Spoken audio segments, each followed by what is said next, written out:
How you feel today? Good.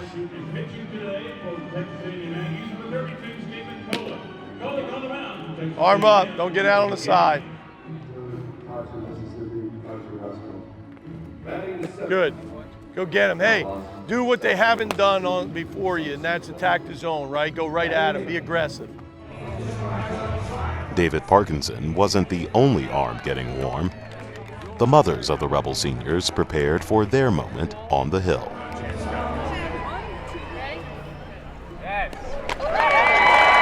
Johnson, Susie Bartles, give a round of applause. We're underway. It's Wayne Field and thanks to the moms of all over this baseball and all the moms. It's amazing. Every ball player wants to make Mama proud. But when the game is played on Mother's Day, it means even more. Hey, let's go, Doctor. Fill it up.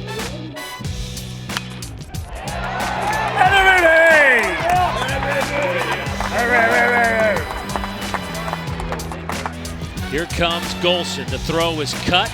Runners at the corners, 1-0 Ole Miss. Oh, they've got the runner picked off. And they're going to try to get the run home, and they do. Did the run? Yes, they're going to count the run. Holman does all he can to try to get the tag, but Bortles scores, and Ole Miss puts 2 on the board.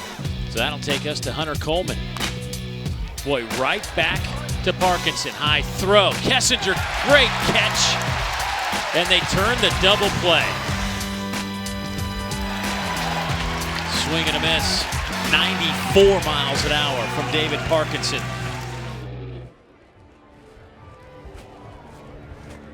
As good as the day began for Parkinson, the top of the third would find him in a tight spot that would only get tighter.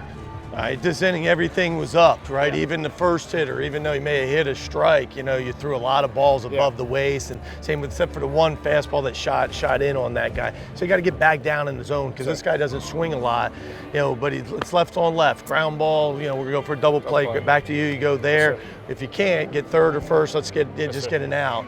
Slider first pitch, right? You good with the signs, or we need to mix it up? All right. Hey, listen, this is where we talk about. This is back in here right now, right? Lock in. Come on. For me, I kind of changed my mindset a little bit when I have runners on base because I know I'm going to let up hits. I know I'm going to give up a few runs here and there, but my thing is I'm not going to give up multiple runs in an inning. And for me, that was where I really tried to succeed, was just making that pitch and really focusing on that pitch during the time and just trying to figure it out. And one of the best hitters in this conference at the plate in the freshman Braden Shoemaker. With bases loaded and 1 out, the top of the third had Parkinson in a surefire pitcher's jam. Got him to swing and miss down in the dirt, and that is not an easy task. Bases full of Aggies. And the 2-2 pitch. Swing and a miss. He struck him out. Maybe his best fastball at 94. Parkinson would ace the test, providing 6 innings of lockdown pitching. But as the game moved into the 8th, the Rebels clung to a narrow 2-run lead. It would take only 1 swing from Captain Tate Blackman to add another. 1-1, swung on, fly ball, left field, that stroke, Kopensky back in the wall, it is gone! Solo shot, Tate Blackman, that'll extend the lead by a run, Keith Kessinger add on. Or Tate could just wait one more pitch and swing at it and hit a home run.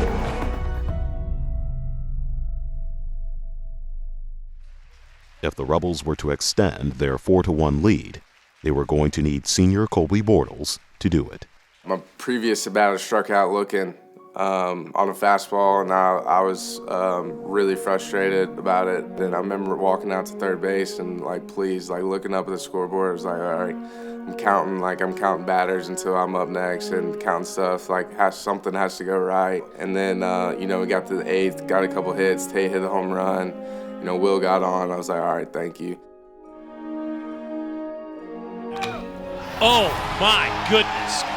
Bortles deep to left. Out of here. Incredible. Probably the best moment I've been at here at Ole Miss. I mean, that's a guy that I got a lot of respect for. Great guy, great teammate, great leader, and definitely a great way for him to go out. You just had a feeling that Colby was going to have a big day in some way. You know, he's such a good player. Rarely has a game where he doesn't do something big like that. And for his mom to be there and see that, his brother, you know, his whole family, and you know, Colby deserves that. You know, he's given so much to this program. Such a great leader for all of us young guys, and it was just really a special moment. Couldn't be happier for him. 3 on 2 5. Okay.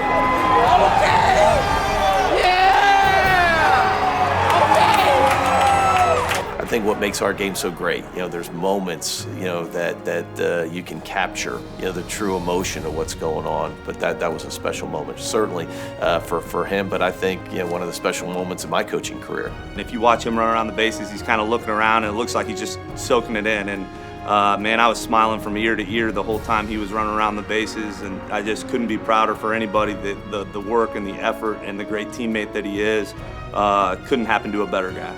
Man, I got goosebumps. One for Mom on Mother's Day in your final game here in front of the home folks for the senior who graduated, bringing tears to Mama. You know, my mom was sitting with his mom during the game, and she said she started crying after he hit the home run. And it's just such a special moment for a guy that's given 4 years to this program and everything he's got, and built his way up to being the player that he is now, and being able to finish his career like that is just something special. What'd that feel like? It's a good feeling, good feeling.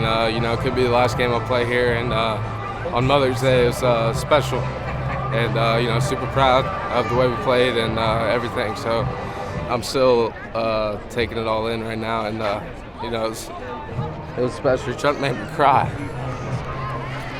It was special, and, you know, we got it done, and super proud of, you know, hit that home run for my mom and, you know, everything. Big swing. Oh, ball.